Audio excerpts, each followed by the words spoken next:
53 सीटें उनके पास पिछली बार चुनाव में आई थी 58 सीटों में से। और एक एक करके तमाम आंकड़े अगर हम आपको ग्राफिक्स के जरिए यहां पर दिखाएं तो आप समझ जाएंगे कि कैसे उत्तर प्रदेश में इस पहले फेज में निर्णायक जंग लड़ने की फिराक में तमाम पार्टियां हैं। सबसे पहले कैराना, मृगांका सिंह वर्सेस नाहिद हसन।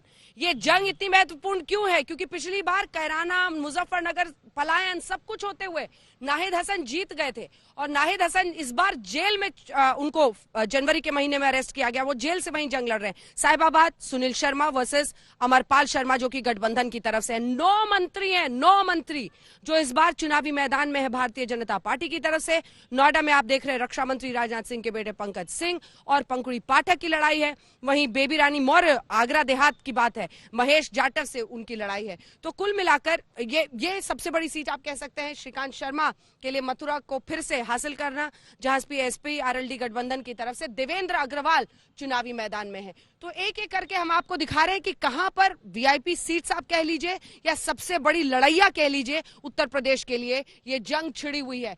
जिस तरह की परफॉर्मेंस पिछली बार पश्चिमी उत्तर प्रदेश में हुई थी, 9 ऐसे मंत्री बनाए गए थे यहां से, तो ये गढ़ था एक तरह से।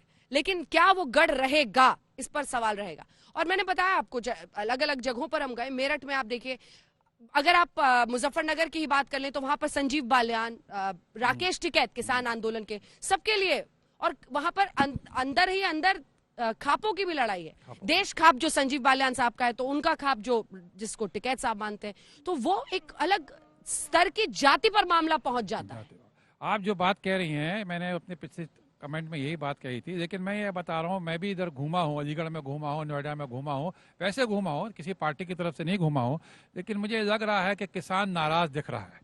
अब वो खाप के बदले या किसी आदमी के व्यक्ति की बात हो, लेकिन किसान में एक बात ये थी कि उसकी जब वो एजिटेशन हुआ जो 1 साल चला और जो उसको नुकसान हुआ और किसान के नेताओं ने जब बयान दिए, तो कहीं ना कहीं अंडर करंट में मुझे उनकी नाराजगी दिखाई दी। अब वो कितना वोट में कन्वर्ट हो जाता है और वो कितना गठबंधन को उसका फायदा पहुंचता है। मैंने जैसे आपसे कहा कि अगर इस 53 सीटों को कम करके 40 भी कर देते हैं, जो बीजेपी के फायदे की सी होगा, लेकिन अगर 40 भी कर देते हैं तो गठबंधन को फायदा होगा अपने करके। अलीगढ़ शहर में मैं घूमा हूँ, मैंने देखा है कि यहाँ से भी मुझे लगता है कि कुछ प्रत्याशी किसी दूसरी पार्टियों की काफी मेहनत कर रहे हैं और आशा या उम्मीद उनको है कि वो जीत सकते हैं। अब ये कितना वोटर, वो जो आप बार बार कह रही हैं गन्ना और जिना, उससे ऊपर उठता है। अभी तक 9% वोटिंग आप बता रहे हैं, कितना वोटिंग और बढ़ जाता है ये अच्छी बात होगी। अगर वोटिंग ज्यादा बढ़ता है, अगर सुबह 9 बजे 9% हो गई है, अच्छी बात है मेरी नजर में।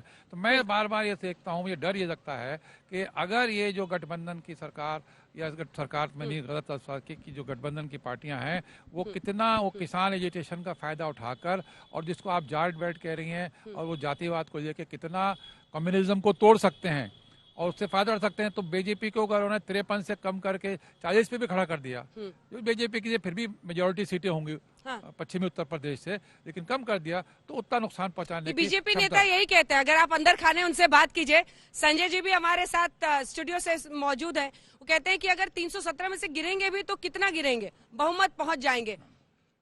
अंदर खाने जब उनसे आप बातचीत कीजिए तो इस तरह की बातें वो कह रहे हैं। संजय जी, मैं आपके पास भी आऊंगी क्विक कमेंट के लिए, लेकिन हिमांशु मिश्रा नोएडा से बने हुए हैं, हमारे साथ अभिषेक मिश्र मथुरा से बने हुए हैं। अभिषेक, आपके पास आते हुए, देखिए मथुरा को प्रोजेक्ट करना, सामने करना, केशव प्रसाद मौर्य ने एक ट्वीट के जरिए पहले छोड़ा था कि काशी अयोध्या के बाद अब मथुरा की बारी है, और उसके बाद से धीरे धीरे उस पर फिर बहुत ज्यादा ओवरबोर्ड नहीं गए, लेकिन मथुरा को धीरे धीरे, तो ऐसे इश्यूज को उठाकर हिंदुओं को की जाति से ऊपर उठकर हिंदू होकर वोट करो, ये बीजेपी की कोशिश होती है। क्या वहां पर दिख रहा है इस बार? दिखाएं।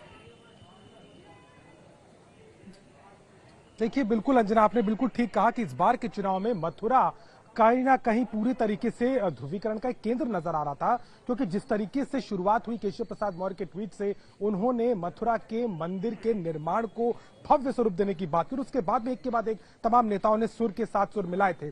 हम मौजूद हैं मथुरा के एक पोलिंग सेंटर पर, आप देख सकते हैं भीड़ अच्छी खासी है। सुबह से ही पोलिंग का ट्रेंड जो था वो लगातार शुरू हो गया था और यहाँ पे मतदाता आ रहे थे। यहाँ का समीकरण इसलिए भी दिलचस्प हो जाता है क्योंकि यहाँ पे आप गन्ना के किसानों का भी कहीं ना कहीं इम्पैक्ट दिखाई देता है, जाटों का भी यहाँ वर्चस्व है और हार्ड कोर अगर तो आप देखें तो हिंदुत्व फैक्टर भी इन तमाम सीटों पर है।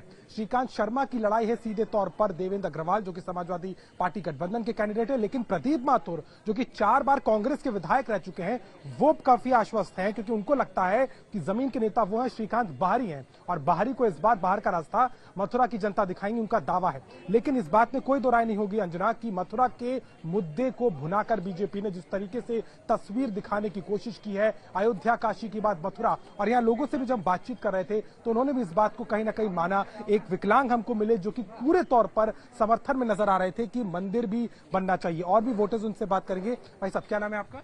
जितेंद्र कुमार गौतम। जितेंद्र बताइए, मथुरा की तस्वीर बदली है पिछले 5 सालों में, क्या कुछ यहाँ पे बदली है, बिल्कुल बदली है। पहले की जो सरकार थी उससे आज की सरकार में पूरा क्लियर दिखता है पहले क्या था और अभी क्या है। अच्छा, मंदिर की जो बात हो रही है, भव्य मंदिर, आपको जरूरत लगती है, इसकी जरूरत है? बिल्कुल जरूरत लगती है हमें, आज के टाइम पे भी और आगे आने वाले टाइम पे भी। जो पिछली सरकारों ने किया है और जो आज अभी की जो सरकार योगी जी ने जो किया है उसमें आगे होना चाहिए मंदिर का। आपका क्या नाम है भाई साहब? आपका क्या नाम है?